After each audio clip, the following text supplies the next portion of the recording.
भाजपा की केंद्र सरकार ने सीए लागू करने का नोटिफिकेशन जारी किया है। 10 साल देश पे राज करने के बाद एन चुनाव के पहले इन लोगों को सीए की बात करनी पड़ रही है।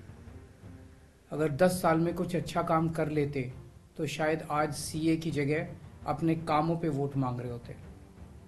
आज देश के सामने सबसे बड़ी समस्या महंगाई और बेरोजगारी की है। किसी को भी घर चलाना मुश्किल हो रहा है, इतनी ज्यादा महंगाई हो गई है, कमर तोड़ महंगाई हो रही है। उधर हमारे युवा दर दर की ठोकरें खा रहे हैं रोजगार के लिए, उनके ऊपर डंडे लाठियां बरसाई जा रही हैं। ऐसे में सरकार बेरोजगारी और महंगाई का समाधान ढूंढने की बजाय सीए की बात कर रही है, तो ये बड़े दुख की बात है। ये सीए आखिर है क्या? बीजेपी की केंद्र सरकार का कहना है कि 3 देश, बांग्लादेश, पाकिस्तान और अफगानिस्तान, इन 3 देशों के अल्पसंख्यक जो हैं वो अगर भारत की नागरिकता लेना चाहें तो उन्हें भारत की नागरिकता दे दी जाएगी।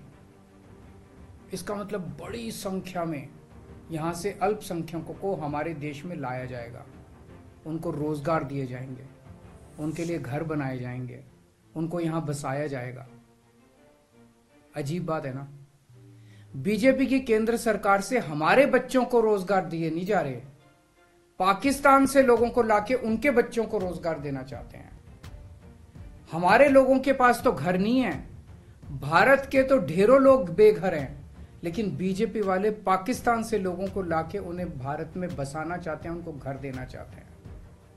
हमारे रोजगार उनके बच्चों को देना चाहते हैं, हमारे हक के घर उनमें पाकिस्तानियों को बसाना चाहते हैं। भारत सरकार का जो सरकारी पैसा हमारे परिवार और देश के विकास पे खर्च होना चाहिए, वो पैसा पाकिस्तानियों को भारत में बसाने पे खर्च किया जाएगा।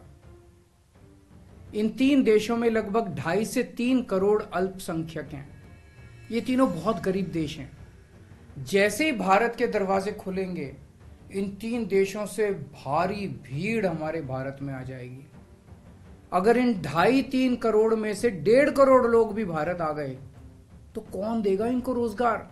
कहां बसाओगे इनको? बीजेपी वाले अपने घर में बसाएंगे क्या इनको? इनके अपने घर में रखेंगे क्या इनको? बीजेपी वाले देंगे क्या इनको रोजगार? कौन देगा इनको रोजगार? तो प्रश्न उठता है कि बीजेपी ऐसा क्यों कर रही है। कई लोगों से मैंने बात की, कुछ लोगों का कहना है कि ये पूरा का पूरा खेल वोट बैंक बनाने की गंदी राजनीति है। इन तीनों देशों से 1.5-2 करोड़ लोगों को अगर भारत ले आया गया और उनको चुन चुन के इस तरह से देश के अलग अलग भागों में बसाया गया, जिससे जहां जहां बीजेपी के वोट कम हैं वहां झुग्गियां डाल के अगर इन लोगों को वहां बसाया गया तो वहां बीजेपी का एक पक्का वोट बैंक तैयार हो जाएगा, बीजेपी के वोट बढ़ जाएंगे। और आने वाले इस चुनाव में तो नहीं, आने वाले भविष्य के चुनाव में बीजेपी को इससे बहुत बड़ा चुनावी फायदा मिल सकता है, ऐसा कुछ लोगों का कहना है। मुझे नहीं पता ये सच है कि गलत, लेकिन सबसे बड़ा प्रश्न है कि बीजेपी ये क्यों कर रही है। एक तरफ बीजेपी की हरियाणा सरकार हरियाणा के बच्चों को रोजगार देने में असमर्थ है। रोजगार के लिए हरियाणा सरकार अपने बच्चों को इजराइल भेज रही है। इजराइल में हम सब जानते हैं कि युद्ध चल रहा है, हमारे बच्चों को युद्ध में धकेला जा रहा है। अपने बच्चों को तो रोजगार है नहीं और पाकिस्तानियों को भारत लाके उनके बच्चों को रोजगार देना चाहते हो। मेरी तो ये बात बिल्कुल समझ से परे है। बीजेपी वाले पूरी दुनिया से बिल्कुल उल्टा चल रहे हैं। पूरी दुनिया में कोई भी देश अपने पड़ोसी देशों के गरीबों को अपने घर नहीं लाना चाहता। पड़ोसी देशों के लोगों को अपने देश में आने से रोकने के लिए पूरी दुनिया में हर देश तरह तरह के कानून बनाता है, बॉर्डर पे दीवारें लगाता है, बॉर्डर पे बिजली की तारें लगाई जाती हैं ताकि पड़ोसी देश का कोई भी व्यक्ति हमारे देश के अंदर ना आ सके। बीजेपी शायद अकेली पार्टी है पूरी दुनिया की जो पड़ोसी देश के गरीब लोगों को अपने देश में घुसाने के लिए दरवाजे खोल रही है, बिल्कुल उल्टा कर रही है। एक और बात है सोचने की, पिछले 10 सालों में 11 लाख से ज्यादा भारत के बड़े बड़े अमीर उद्योगपति और व्यापारी भारत छोड़ के चले गए।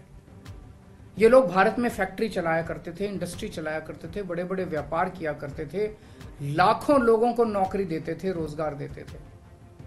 ये बीजेपी की गलत नीतियों और उनके अत्याचार से तंग आके भारत छोड़ के चले गए। अगर बीजेपी को लाना ही है तो इन लोगों को वापस भारत लेके आओ ना, जो भारत छोड़ के चले गए। ये भारत आएंगे, इनके पास पैसा है, भारत में इन्वेस्ट करेंगे, नई नई फैक्ट्रियां खोलेंगे, नए नए व्यापार खोलेंगे, अपने बच्चों को रोजगार मिलेगा।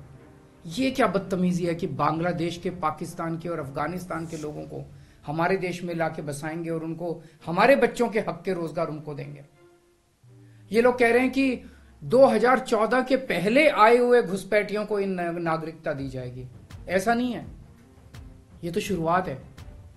एक बार ये सिलसिला चालू हो गया, एक बार दरवाजे खुल गए तो फिर बहुत बड़ी संख्या में पाकिस्तानी और बांग्लादेश से लोग भारत में आने लगेंगे। आज बीजेपी कह रही है 2014 के पहले आए हुए लोगों को ही नागरिकता दी जाएगी। देख लेना, अगले चुनाव में ये बीजेपी वाले इस तारीख को बढ़ा के 2024 कर देंगे कि 2024 के आए हुए पहले वाले लोगों को दी जाएगी, और फिर इसे और आगे बढ़ा देंगे। मोटी मोटी बात यह है कि पाकिस्तानियों और बांग्लादेशियों के लिए भारी संख्या में भारत आने के लिए बीजेपी सरकार ने दरवाजे खोल दिए। ये देश के लिए बेहद खतरनाक है और इसका सबसे ज्यादा खामियाजा उत्तर पूर्व, नॉर्थ ईस्टर्न स्टेट्स भुगत रहे हैं, खासकर आसाम। आसाम के लोगों की भाषा और संस्कृति खतरे में पड़ चुकी है क्योंकि वहां पे बांग्लादेश से इतनी बड़ी संख्या के ऊपर इलीगल माइग्रेशन हुआ है। अब बीजेपी कह रही है कि इलीगल माइग्रेंट जो आए हैं उनको हम नागरिकता देंगे, उनको हम बसाएंगे, आसाम में बसाएंगे। आसाम के लोग बहुत नाराज हैं।